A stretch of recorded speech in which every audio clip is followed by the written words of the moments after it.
এমন সময় রানীর বুক থেকে আঁচল পড়ে গেল। মুন্না অপলক দৃষ্টিতে রানীর বুকের দিকে তাকিয়ে রইল। ও নিজেকে আর কন্ট্রোল করতে পারল না। রানী মুন্নাকে জড়িয়ে ধরল। এভাবেই দেবর ভাবির পরকীয়ার প্রেম শুরু হয়ে গেল। মিনু আর সানি বিছানায় অন্তরঙ্গভাবে শুয়ে আছে। এমন সময় রানী রুমে প্রবেশ করল।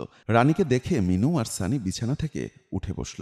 মিনু শাড়ি কাপড় ঠিক করতে করতে রানীকে বলতে লাগলো, ভাবি, আপনি এইভাবে ডাক না দিয়ে হঠাৎ রুমে চলে আসলেন।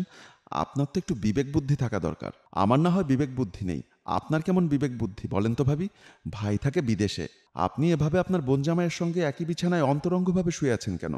জবাবে মিনু আমতা আমতা করে বলতে লাগলো, ভাবি, সব কিছু যেহেতু জেনেই গেছেন, আপনার কাছে আর কোনো কিছু গোপন রাখবো না। জানেন তো, আপনার ভাই বিদেশে থাকে, আমারও তো একটা চাহিদা আছে। একা একা আর কতদিন রাত কাটাবো বলুন? ও আমার বোন জামাই হলেও আপন বোন জামাই তো আর না, আমার খালাতো বোনের জামাই। শুনুন ভাবি, আপনারও তো জামাই বিদেশ থাকে, আমি না হয় আমার খালাতো বোনের জামাইয়ের সঙ্গে আছি। আপনি কিভাবে থাকেন?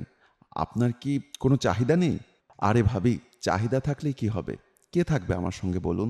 আপনার ভাই তো বিয়ের পরই বিদেশ চলে গেছে। কোনোভাবে নিজেকে ধরে রেখে রাত কাটিয়ে ফেলি। কথায় আছে না, একেবারে না খাবার চেয়ে চিরা খাওয়াটাই অনেক ভালো। রানীর কথা শুনে মিনু বলতে লাগলো, ভাবি, আপনার কিন্তু খুব কিউট একটা দেবর আছে। আপনি চাইলে আমি কিন্তু আপনার দেবরকে দিয়ে আপনাদের গোপন কাজ চালিয়ে দিতে পারি। ওদের দুজনের কথা শুনে সানি বলল, ভাবি, আপনারা কথা বলেন, আমার আবার একটু তাড়াতাড়ি বাড়িতে যেতে হবে। মিনু, তাহলে থাকো, তোমার ভাবিকে একটু বুঝিয়ে বলো যাতে আমাদের এই গোপন কথা কাউকে না বলে। এই কথা বলে সানি ওখান থেকে চলে গেল। মিনু রানীকে বুঝিয়ে শুনিয়ে ও দেবরকে পটানোর বুদ্ধি পরামর্শ দিয়ে দিল। মুন্না ড্রেসিং টেবিলে বসে মাথার চুল আঁচড়াচ্ছে আর গুনগুনিয়ে গান গাচ্ছে। এর মাঝে রানী মুন্নার পাশে এসে মুন্নাকে ধাক্কা দিয়ে সরিয়ে দিল। টেবিলে রাখা চিরুনি উঠাতে যাবে এমন সময় রানীর বুক থেকে আঁচল পড়ে গেল। মুন্না অপলক দৃষ্টিতে রানীর বুকের দিকে তাকিয়ে রইল। রানী মুন্নার এভাবে তাকানো দেখে আঁচল ঠিক করে বলতে লাগলো, দেবর, এভাবে তাকিয়ে কি দেখছো? পরের জিনিস এভাবে দেখতে নেই। জবাবে মুন্না বলল, আপনার জিনিস যে দেখার সে তো আর দেশে থাকে না। ভাই হিসাবে তো আমার একটা দায়িত্ব আছে দেখে শুনে রাখার, তাই দেখে শুনে রাখি। আর কিছু তো আমার কপালে নেই।